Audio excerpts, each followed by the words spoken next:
Saya undang di acara yang berwaktu Bupati Muaro Jambi beserta pejabat pengembangan wisata Rea Candi Muaro Jambi diawali dengan sambutan dan laporan Kepala Dinas Pariwisata, Pemuda dan Olahraga kepada Bapak Ridwan, disilakan.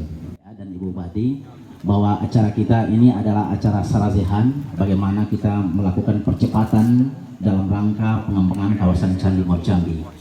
Dan para hadirin semuanya, para pelaku, kemudian para pemerhati sebenarnya yang peduli terhadap kawasan Candi Muaro Jambi. Nanti kami minta arahan dari Ibu Bupati untuk membuka acara ini, kemudian nanti ada paparan mungkin dari Pak Agut atau dari Pak Wisnu, dan juga nanti wilayah sungai, beberapa program yang akan kita gulirkan sehingga memang pada akhirnya Pak Hasan, Pak HPA, Bu Bupati, kita mohon kiranya nanti kawasan Candi Muaro Jambi ini dapat menjadi kawasan prioritas yang selama ini di daerah lain sudah menjadi super prioritas. Saya berharap sekali dengan hadirnya di sini untuk membantu Muaro Jambi, karena sama-sama lah candi ini bukan hanya punya Muaro Jambi, akan tetapi punya kita bersama. Kalau tidak kita, siapa lagi? Kalau tidak dari sekarang, kapan lagi? Dan itu saya berharap sekali, mudah-mudahan ke depan orang akan bukan hanya Jambi maupun Sumatera, tapi Indonesia memandang candi ini atau tertuju matanya semua ke Candi Muaro Jambi. Saya sendiri sebelumnya belum pernah dengar, jujur aja. Saya cari di Google, luar biasa sekali. Ternyata luasnya 3.981 hektar. Kemudian di sini juga ternyata merupakan universitas kuno, di mana banyak sekali orang-orang dari luar negeri yang terkenal ya, seperti Ijing, kemudian Atisa itu hadir ke sini, bahkan ada yang sekolah di sini sampai 12 tahun. Pak Jokowi sempat menanyakan ya, kira-kira apa sih signifikansinya daripada Candi Muaro Jambi di era 2021 ini ya. Saya juga sudah menceritakan sedikit bahwa terutama untuk pemuda-pemuda Indonesia, terutama generasi muda kita ini, banyak sekali signifikansinya. Antara lain kita membuktikan bahwa bangsa kita nih, terutama di Jambi ini, mempunyai sejarah yang panjang. Satu, bahwa kita ini adalah suatu bangsa yang kaya. Buktinya bisa membuat pada zaman mungkin 1000-an tahun yang lalu ya, sudah membuat bangunan yang sedemikian masif dengan luasan yang sangat luas, yang pada saat ini mungkin dari teman-teman dari PUPR juga bisa menyatakan bangun 4.000 hektar itu tidak mudah. Perlu banyak sekali perencanaan, pembangunan dan biaya. Kemudian nomor 2, kaya itu juga kita bisa buktikan bahwa kerajaan dulu, Kerajaan Sriwijaya juga udah menyumbang ya ke Nalanda ya, ada terbukti dengan adanya copper plate di Nalanda ya waktu itu. Berarti kita juga bukannya cuma membangun di daerah, kita bisa juga membangun di luar negeri. Kemudian yang kedua, signifikansinya adalah kita ini bangsa yang cerdas. Terbukti orang-orang asing sekolah di sini, sekolah di Universitas Jambi ini, datang jauh-jauh perjalanan dari India atau Cina yang 1 tahun perjalanannya ke sini naik kapal, itu mereka rela sekolah. Dan bahkan Atisa ini 12 tahun sekolah di sini ya, kalau menurut Pak Agus. Jadi kita ini bangsa yang pintar. Orang Korea, orang Cina, orang India semua datang ke sini. Kemudian ada lagi, kita ini toleran. Karena kalau yang namanya Wangsa Syailendra itu mungkin Hindu ya, tapi dia membiarkan juga mau bikin Borobudur, Jambi atau apa, tidak apa-apa, tidak ada masalah. Cuman dengan nomor 4 itu toleransi ini dibarengi ada dengan satu persyaratan-persyaratan. Apabila kita di Jambi, pakailah bahan bangunan asli sini. Buktinya dibuatlah bata-bata ini. Kalau di Borobudur, karena mereka ada batu-batu besar, mereka bisa bangun dari batu-batu besar di sana. Kemudian pakailah tenaga kerja asli dari sini juga. Karena di sini makanya untuk itu orang-orang ini dilatih, disekolahkan, sehingga bahkan lulusan Jambi ini kalau menurut Pak Agus banyak juga yang terlibat dalam pembangunan di Borobudur. Jadi kita udah pasti bangsanya udah kaya, pintar, kemudian apa namanya tadi, toleran, kemudian kita juga cantik ya benar. Terus kita juga selalu menggunakan barang-barang lokal dan tenaga lokal. Jadi saya rasa hal-hal ini sangat penting untuk generasi muda kita zaman sekarang dan perlu dipromosikan oleh sama negara Republik Indonesia, baik lokal karena banyak juga orang lokal yang belum tahu, dan juga ke luar negeri. Insya Allah nih kebetulan kalau untuk Muaro Jambi banyak sekali ini, jadi saya rasa jadi satu momentum ya.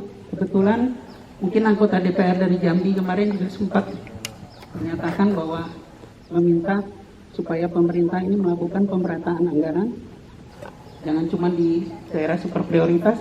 Salah satu yang disebut itu adalah di Jambi ya, Muaro Jambi. Nah itu juga jadi satu momentum saya rasa, termasuk Menteri Agama ini juga sudah menyatakan Borobudur mau dijadikan pusat wisata religi. Nah wisata religi Borobudur ini sangat erat sejarahnya dengan Muaro Jambi. Jadi insya Allah sekarang kebetulan di Muaro Jambi ini, di Candi Muaro Jambi ini sudah CBN, Kawasan Cagar Budaya Nasional. Mudah-mudahan dengan bantuan nanti Ibu Bupati, segera juga di kabupaten bisa menetapkan jadi cagar budaya. Kemudian kita juga KSPN, Kawasan Strategis Pariwisata Nasional. Makanya di PUPR juga banyak program-program ya untuk pengembangan wilayah. Kemudian berikutnya kita berharap kita dorong lagi supaya ini bisa jadi kawasan pariwisata prioritas. Insya Allah dengan sinergi ini semua stakeholder, baik pemerintah daerah, pemerintah pusat, kemudian warga di sini semua, kita latih, kita bikin standar supaya bisa kita majukan dan siap. Kenapa saya bilang siap? Karena contoh itu seperti di Borobudur atau banyak tempat lain, pada saat sudah jadi World Heritage, sudah masuk UNESCO, kebetulan Pemda atau warga itu belum siap di situ. Jadi akhirnya yang memanfaatkan itu malah dari pihak luar. Kebanyakan. Kayak di Bali saja, gift itu banyak dari Jawa. Jadi saya berharap mudah-mudahan ini stakeholder bukan sekali aja bertemu, tapi terus-menerus mungkin bisa membuat satu badan bersama-sama kita mendorong supaya daerah Muaro Jambi ini bisa menjadi satu daerah kawasan ekonomi. Jadi dengan kawasan ekonomi itu warga di sini bukan cuma jadi penonton, tapi juga bisa ikut berpartisipasi. Apa sih yang diributkan selama ini adalah masalah keluasan. Ya. SK Menteri Kawasan Cagar Budaya Nasional 3.981 hektar. Kemudian Kabupaten 2.900. Tidak pernah selesai, selalu ribut-ribut gitu kan. Karena mungkin salah persepsi, salah menjelaskan ya. Kalau kita berbicara kawasan cagar budaya, ini berbeda dengan kawasan Suaka Marga Satwa, berbeda dengan kawasan hutan lindung. Kalau hutan lindung tidak boleh diapa-apain terkait ekosistem. Suaka Marga Satwa tidak seperti itu. Nah, kawasan cagar budaya adalah kita ini hadir untuk melestarikan cagar budaya dan pemanfaatan dan pengembangan sebesar-besarnya adalah untuk pemerintah daerah dan masyarakat. Oleh karena itu, apa yang kami tetapkan, kemudian wilayahnya sebenarnya sebagian besar untuk pemerintah daerah. Ya, kita lihat saja, mohon izin kami. Dibantu aja Pak. Ini baterai. Pak dibantu ya Pak. Ini wilayahnya ya, 3.900 hektar. Ada gambar merah, kuning, kemudian juga hijau, bahkan ada biru. Sebenarnya fokus BPJP itu bagaimana melestarikan cagar budaya dalam ini. Inilah fokus mereka. Kita ada kedaton, bumbung, kemudian mangke dan seterusnya. Kemudian juga kanal-kanal rumah. Nah, selebihnya yang kuning, hijau dan biru adalah untuk kepentingan pemerintah daerah. Untuk apa? Untuk pengembangan perpariwisataan dan industri pariwisata. Hanya ini ada biru, ada apa hijau, ada putih. Nah, oleh karena itu ini penting kita sepakati bersama. Kalau Pak Wisnu tadi bilang untuk KSPN kita sudah, pemerintah kita sudah menetapkan, dan nanti mohon bantuan menetapkan. Mari kita sama-sama untuk menggarap. Kami fokus yang ada di merah, kemudian daerah yang ada bisa kuning, kemudian hijau dan kebetulan saya Pinpronya untuk PPK-nya untuk paket pekerjaan normalisasi Kanal Purba ini. Jadi perlu kami sampaikan bahwa sebelum pekerjaan ini kemarin kita tanda tangan kontrak, saya sudah berkoordinasi dengan Pak Agus, Pak ya, Kepala Balai Cagar Budaya, dan juga ke Dinas Provinsi PUPR-nya terkait rencana pekerjaan normalisasi yang kira-kira yang mana yang perlu diprioritaskan, Pak. Jadi dari hasil diskusi kami kemarin yang akan kami normalisasi, Pak BA izin di Sungai Berembang hilir, Pak ya, dari mulai arah jembatan sampai ke hilir ketemu Sungai Batanghari. Ya, jadi kalau kita lihat kondisinya, Pak, sangat parah, Pak, sedimentasi dan gulma dan rumput. Jadi ya, mudah-mudahan kami mohon dukungan dari teman-teman instansi terkait dan masyarakat dan desa di sini mendukung program ini untuk mendukung kawasan pariwisata Candi Muara Jambi.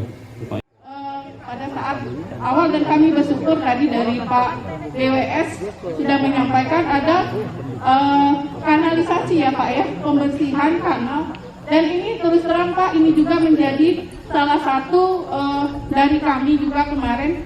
Kita tahu bahwa Candi Muara Jambi ini dikelilingi oleh kanal, dan setiap satu situs dengan situs lainnya itu berhubungan. Kita inginkan juga ada kalau di luar negeri ada Venesianya, mungkin di Muara Jambi bisa kita buat itu. Jadi turun dari Candi Kedavot bisa ke Candi Titian Mahligai sehingga bisa tersambung keseluruhannya. Dan kami berharap juga kemarin dengan hasil RDP Pak Sanggasri Agus, dan ini sudah masuk program strategi nasional untuk pengembangan desa wisata. Dan kami memang meminta tadi juga karena ada 2 desa, dan mudah-mudahan desa Candi Muara Jambi ini menjadi program dari Kementerian Desa. Karena kita inginkan Bapak Ibu sekalian, 4 desa penyangga yang ada di desa Muara Jambi ini bisa bekerja sama. Ini ada Pak Kades Muara Jambi, tadi ada juga Pak Kades Danau Lamo, dan kita inginkan harus ada kerjasama antar desa yang ada di satu kawasan ini. Dan kami mohon Ibu Bupati, kalau bisa kami meminta percepatan untuk pembuatan perbuk desa kawasan tersebut, karena inilah dasar kita untuk ke kementerian, sehingga berikutnya bisa kita anggarkan, dan kita mohon bantuan dari Kementerian Desa. Poin pertama adalah menetapkan candi menjadi kawasan cagar budaya tingkat provinsi dan tingkat kabupaten. Itu yang paling poin penting banget Bu Bupati. Dan itu yang kami kerjakan dan akan kami lakukan tahun ini. Mungkin itu sedikit yang masalah yang akan kami kerjakan. Kemudian dengan adanya bidang ekrab di dinas kami, Bu, muara paling akhir kami nanti adalah bisa membuat kota kreatif. Intinya kami punya pikiran bagaimana kemudian Kabupaten Muara Jambi yang melingkupi kawasan candi menjadi kawasan atau kota kreatif juga. Ada 2 hal pokok yang belum diselesaikan sampai sekarang. Nasional sudah menetapkan menjadi kawasan cagar budaya nasional. Provinsi belum menetapkan, kabupaten belum menetapkan. Bayangkan betapa rendah dan kelas pekerjaan kita di provinsi dan kabupaten. Dan itu sebenarnya harus menjadi pemikiran kita. Nah, mudah-mudahan adik-adik semua ini berpikirnya begitu. Pekerja itu fokus. Saya setuju Ibu Bupati, nanti akan dibentuk nanti staf khusus yang betul-betul memperhatikan pengembangan Candi Muara Jambi. Mungkin salah satu asisten. Ini luar biasa kan. Itu nih terlambat untuk mensosialisasikan. Pak Bakri kemarin sudah sempat ngomong agak kasar dia. Mengatakan dia membandingkan NTT. Terus sebenarnya terlanjur juga beliau ngomong pada saat itu. Tapi bagi beliau adalah, bagi kita ya itu bagus gitu. Padahal sebelum saya lebih halus ngomong sebelum dia rapat dengan Pak Menteri. Kenapa hanya 5 di prioritas? Padahal kita juga punya potensi besar. Saya bilang Jambi itu ada 5 tem. Candi Muaro Jambi terluas di Asia Tenggara. Kemudian Sungai Matahari terpanjang di Sumatera. Gunung Kerinci tertinggi di Sumatera. Danau Gunung Tujuh tertinggi di Sumatera. Satu lagi adalah apa namanya di Merangin, Geopark tertua. Saudara, 360 juta tahun yang lalu. Bayangkan, 5 kami punya asli. Kepada saya begitu. Nah, bagi kita semua, khususnya Muaro Jambi, saya mengharapkan seluruh kepala dinas harus tahu sejarah Candi Muaro Jambi. Ulama besar agama Buddha, Atisa itu sekolah aja 12 tahun di sini, bayangkan. Pada saat itu, 1000 tahun yang lalu, 1000 tahun ya kira-kira apa itu? Nah, bayangkan. Pada saat itu orang Jambi itu sudah hebat. Ya, sudah hebat. Guru Atisa itu siapa namanya? Sini? Dharma Kirti ya? Ada Dharma Kirti. Sudah hebat pada saat itu. Asli Jambi. Kebarannya ulama lah. Ya. Ulama kalau Islam itu ulama. Kita tidak berpikir penyebaran ajarannya. Tapi budaya itu yang kita kejar. Bayangkan kalau ini sudah terkenal di luar negeri, berapa ribu orang nanti akan berkunjung ke, mungkin jutaan berkunjung ke sini. Ya, tadi kata Pak Wisnu tadi ngomong, Jogja itu Mekahnya, di sini Madinahnya, ibarat Islam. Kalau saya terbalik, di sini Mekahnya, Madinah ya Borobudur, sebab ini lebih tua dari Borobudur. Nah, itu adik-adik saya masukkan, ini masa generasi muda semua, supaya tahu, Candi Muaro Jambi itu lebih tua dari Borobudur. Bayangkan hebat kita. Cuma kita tidak tahu kita hebat kadang-kadang. Ibu Bupati, hadirin tamu undangan yang kami hormati, sambil relaksasi menyantap sajian yang telah tersedia sebelum pembacaan doa dan tanda mengakhiri kegiatan kita pada hari ini, sambil rileks kita mendengarkan safari budaya pembacaan puisi tentang Candi Muaro Jambi oleh Insan Pers kepada Kakanda Hudori. Silakan.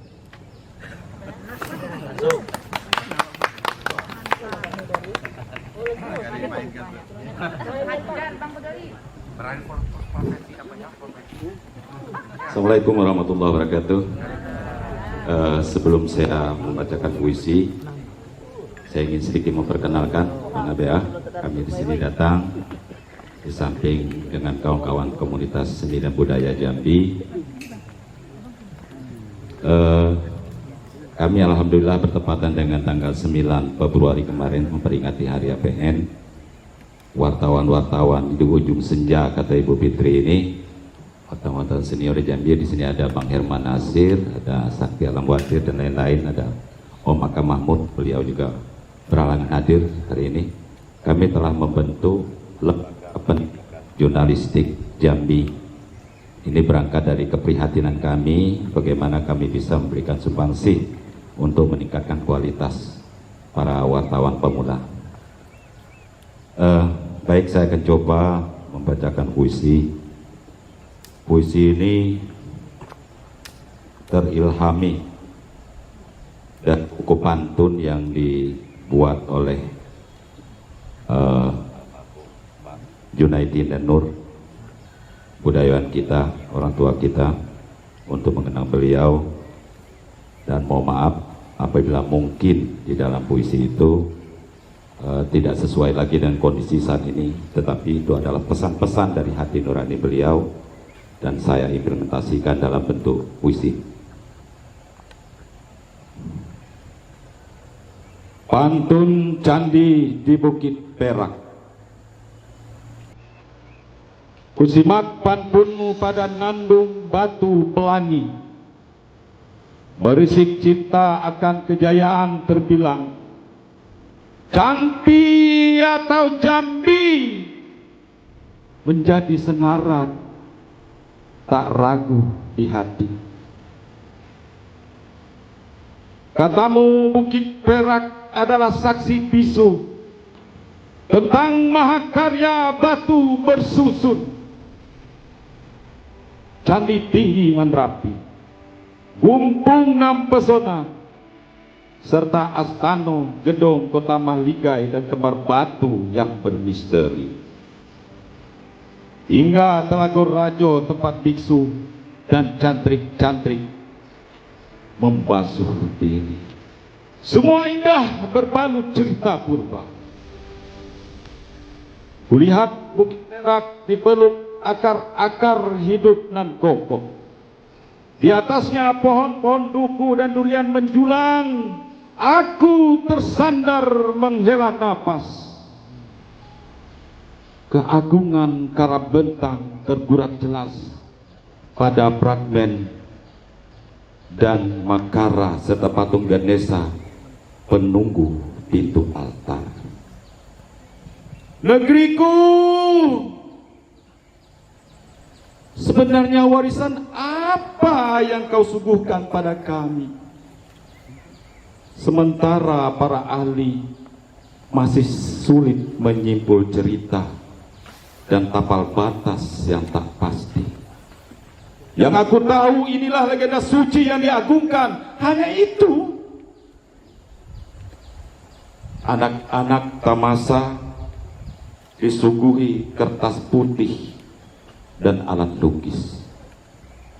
Di pendopo emak-emak berjoget dangdut. Para penyair menggoreskan puisi puja-puji.